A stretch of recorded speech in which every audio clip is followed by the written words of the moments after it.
Hi guys, welcome back to my channel. I'm glad you are here. This is Nancy, and we're going to be making a really quick and easy Christmas card with some of the new items from the new Catherine Pooler release. If you're interested in any of these items, I will put the links down below for you guys. And we are going to be using the new wrapped 6x6 pattern paper. And what I like about this paper is that it's non-traditional colors. So the colors that it works with are It's a Girl and Rockin' Red, Mardi Gras and All That Jazz, Melon Ice and Lime Ricky, and then Twilight Gray and Midnight Black. So non-traditional, but you have some traditional looking patterns. We have some fun lights, polka dots, some plaids. So you can see, and if you missed the video, I did a video with the little dogs there. Some more fun plaids here. Some fun ornaments. There's the dogs again. Some polka dots. Stripes. Fun Christmas trees. And then there's that plaid again. And I think I want to use... Let's use those fun ornaments. So we're going to use a little piece of this. Okay. And we're also going to bring in some Catherine Pooler paper. So I've cut two pieces down to 8.5 by 4 1/4. And then the other half I've used to make my A2 size card, which is 5.5 by 4 1/4. So that's using the Catherine Pooler premium cardstock. That's ready to go. And we're bringing in the new Ho Ho Ho dies. And these dies are fun and cool because they're actually pierced. So I haven't cut them completely apart yet, but they are pierced when you do the letters. And then you have the shadow die. And you can use them with or without, but that is a lot of fun. So the first thing I'm going to do is some ink blending. And I'm going to use these non-traditional colors here. And the first one, I'm just going to take some Twilight ink. And I'm going to go direct to paper with that. This is going to be my shadow layer. So I'm just going to put some ink down. And you'll see as this dries, it will dry back evenly. So I'm going to put that aside to dry. And then we're going to do some fun ink blending. So I'm going to bring my little ink pad holder in and my mini waffle flower mat, because it does make blending a lot easier for me. Okay, and I'm going to start with that other piece of paper.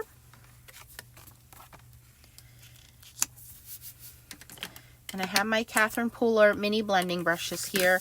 And I'm going to start with It's a Girl. Let me do this way. So hopefully it doesn't slide around on the desk. And all I'm going to do is just blend that on the top third of the paper here. And you really want to get your brush nice and juicy. The juicier, the better.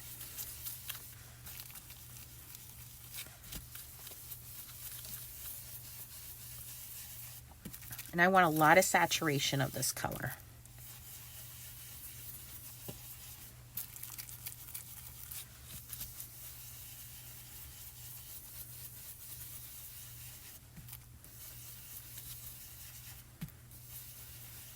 And as I get towards the edge, I'm just going to taper it off a little bit.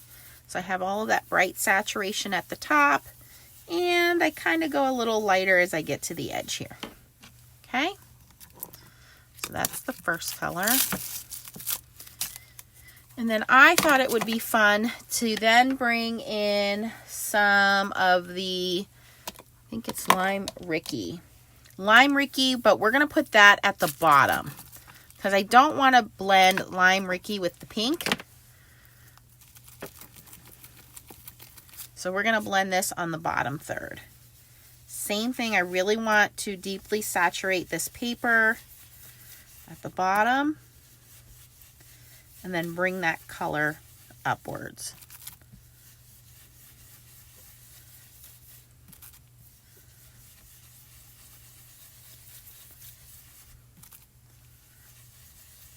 And it does dry back, so don't worry. A lot of the blending marks that you see with the brush, they'll dry back and you really won't see too much of that. And we're going to die cut this, so you're not going to see a lot of it.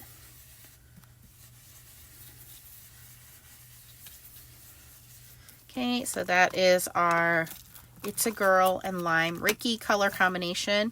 And then in the middle, I'm going to bring in All That Jazz. And repeat that process in the middle here.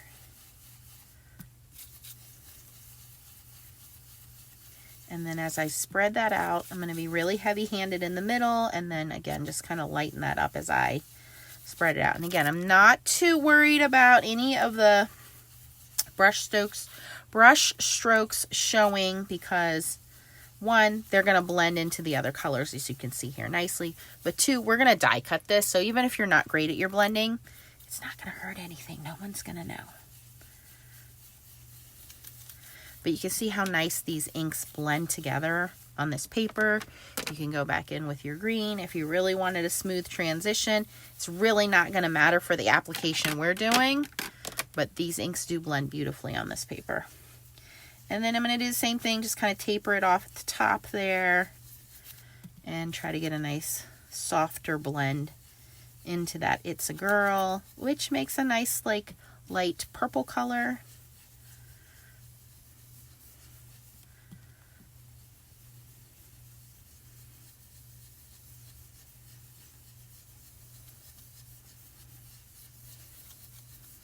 And you can see how much that is starting to blend together now and give us this beautiful blend of pink into a little bit of purple, into a little bit of turquoise, blue, and then into the green. Okay, now you can fuss with that all day, but I don't want to do that. Okay, so then after we have that ink blended,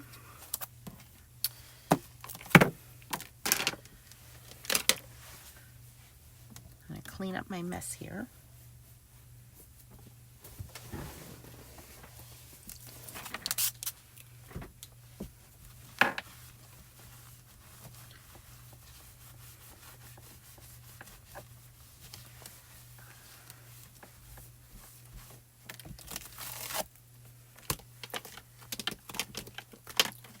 We're going to do some heat embossing. So to do heat embossing, I'm going to bring in my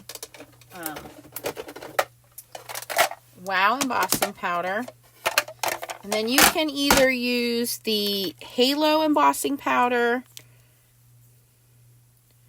or Disco Ball. They're both, you know, translucent, shiny, whatever. I'm going to use Disco Ball for this because I like those colored specks that are in there.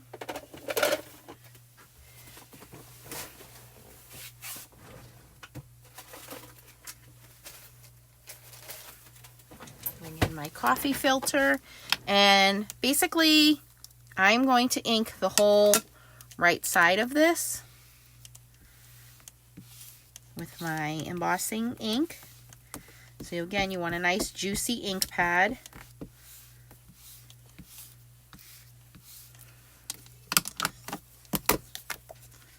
And then we're going to put our embossing powder down.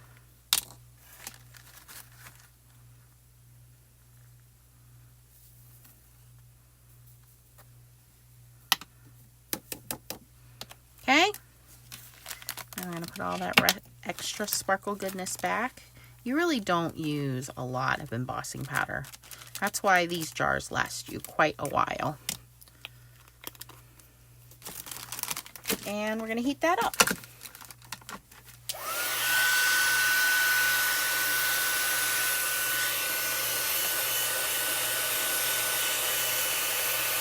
I like to start from the bottom until my gun gets nice and hot, especially since this is glitter, so that the glitter doesn't flake off.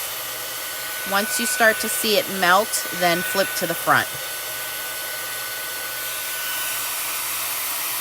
And you'll see that that switches over very quickly.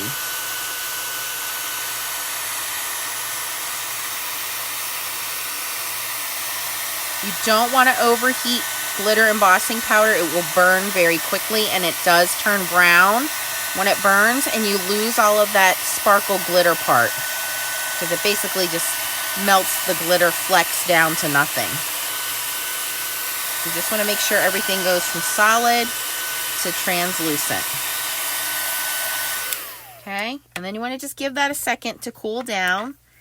And then while that's cooling down, I am going to do a light layer of all that jazz just on the edges of my card here.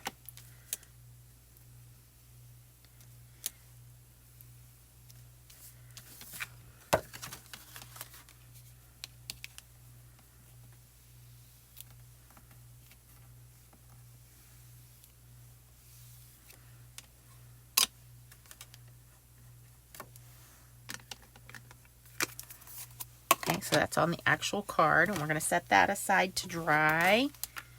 And now we're going to do our die cutting, and you'll see how easy it is to assemble this card. So the first thing I'm going to die cut is our Twilight Gray shadow. And I'm going to use my Gemini Junior. Use whatever die cutting system you have.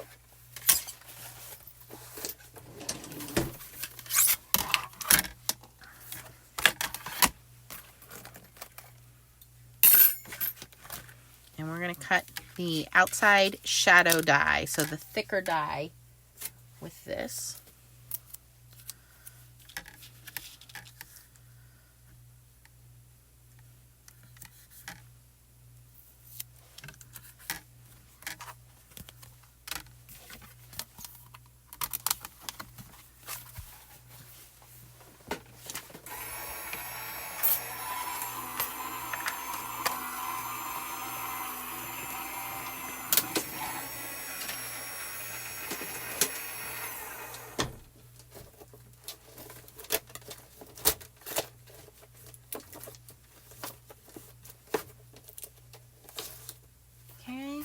And then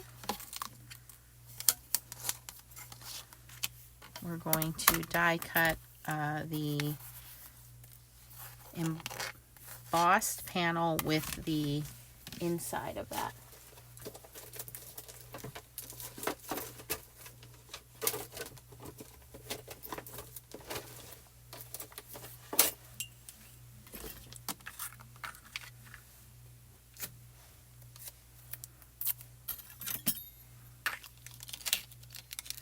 Ooh, may not have made it thick enough. Just barely. Just to the edge it'll go.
So we got our sparkly ho-ho-hos. I know some sparkly ho-ho-hos. Gonna make a couple of these ho-ho-hos for a couple of my ho-ho-hos. Okay, and then we have our Twilight shadow die. And then I want to die cut a strip of this pattern paper to 3 inches wide. So we're going to go 3 inches. And we want it the whole length of the card. So 5.5 by 3 inches. Okay, that's the right length and width for my ho-hos. Okay. So now, this is how everything's going to come together. So easy. I'm going to use my Bearly Arts glue.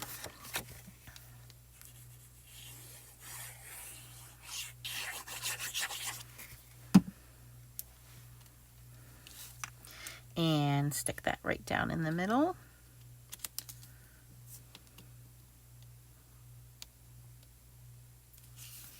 Make sure you have a paper trimmer that cuts your paper straight. It's very frustrating when you have one that doesn't. Okay. Okay. Then we're going to glue on our chubby ho-hos before we glue on our glittery ho-hos. Because without chubby ho-hos, glitter ho-hos don't look good. Okay. And then glue them on, and they are nicely ombreed. Now, you might want to have your pokey tool handy, because if you die cut too many times and all those little pieces don't come out, you might need to cut those out, or poke them out first. So you might need to poke your ho-ho in the hole here.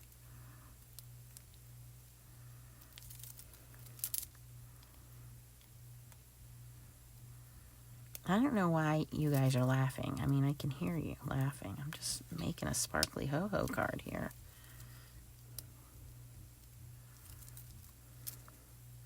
Sometimes you gotta poke your ho-ho. Okay. These are all actually pretty good. There's only a couple. This is why you're supposed to clean out your dies before you cut again. That's just pure laziness on my part.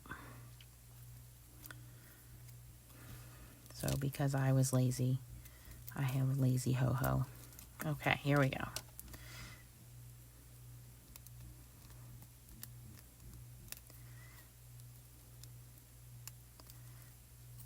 All right, now we can glue everybody back in place here.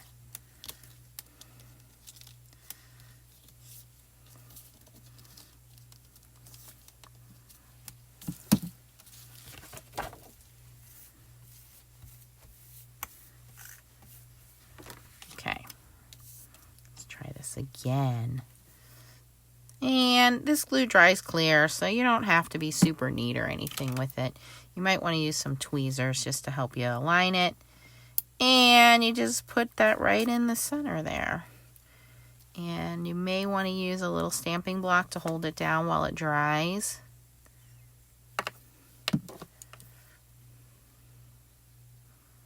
But I like that these are non-traditional colors. Very fun and sparkly. And adding that glitter embossing powder just makes these hos stand out. I mean, who doesn't like a glitter hoe? It's pretty.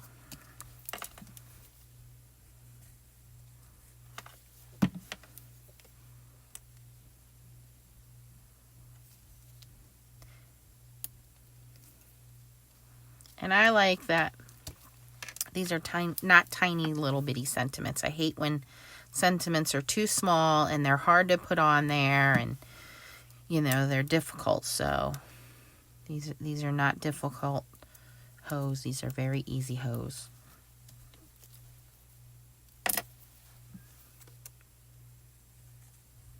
With lots of glitter.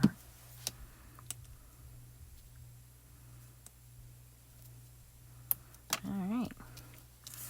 So, that was very easy to do, very quick to do. I hope you had fun watching me make this glitter ho-ho card. And again, the products that I used were the brand new wrapped pattern paper and the Ho Ho Ho dies from Catherine Pooler. It's part of the new release. I'll have the links down below for you. I also want to show you, here's another rendition I made with the light bulb card. Same concept there, just changing up the colors. And look at how fun this came out. This just reminds me of like a Minnie or Mickey Ho Ho Home if you're surprising the kids for the holidays and going to Disney. Who doesn't like a Minnie Ho? So pretty. All right, if you enjoyed this video, please give me a thumbs up. If you are interested in purchasing any of these products, I'll have the links down below for you. Make sure you check out all the products as part of the new release. And thanks for watching, guys, and keep on stamping. Bye.